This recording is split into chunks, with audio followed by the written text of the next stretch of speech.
Yo, what's up mga katropa? Good morning sa atin and welcome back sa aking channel. And kung bago ka pa lang, mag-subscribe ka na. So, today is 2025 na ang ating first vlog this February. So, yun. Today is Sunday, day off ko. Ay magpo-focus na sa pagbabike. So, since nagtatrabaho na ako ngayon, isa na akong empleyado. Palagi ko na lang ginagawa ay bike to work. Siyempre, pag day off, maglo-long rides. Tsaka pupunta sa mga lugar na gusto kong puntahan since gusto kong ikutin yung Kamsur. Wow! Gusto kong ikutin yung Kamsur, yung buong lugar na to, gamit ang aking bike. So, yun lang. By the way, dalawa na ang ating channel. So, yung main channel natin ay ito. Pangalawang channel natin is about sa pagbabike. Mga tutorial about bike.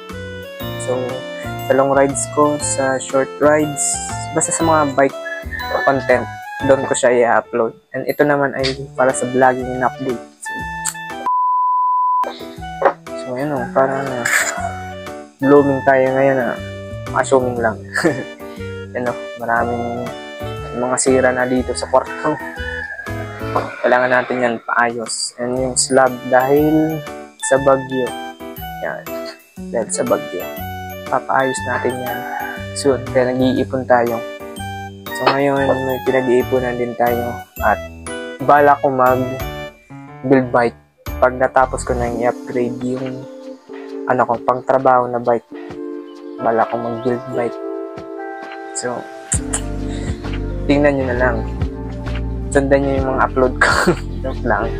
So yun lang, kunting vlog lang tayo ngayon. And sa pagbabike naman, meron na akong 3 cycling uniform. Pakita ko sa inyo. Isang bib short. Yan, bib short. 2 cycling short. Nandito siya. 3 helmet. At 3 cycling shades. So, dito, sasabihin ko sa inyo, wow, Tagalog Bicol tayo. So, ngayon, sasabihin ko yung mga experience ko sa pagbabike nung baguhan pa lang ako. So, ngayon hindi naman ako baguhan dahil may mga alam na ako.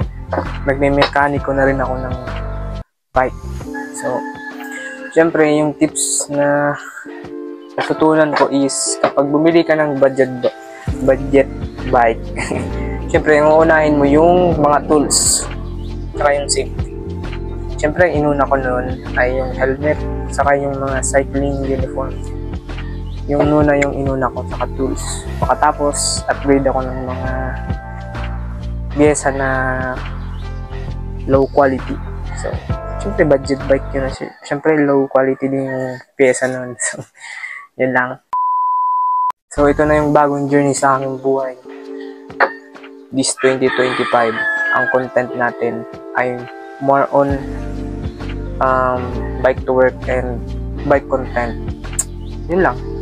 So, kung bago ka pa lang, mag-subscribe ka na and like mo na yan. So, yun lang. Peace sa inyo mga katropa. Iringat ka mo. Dorme.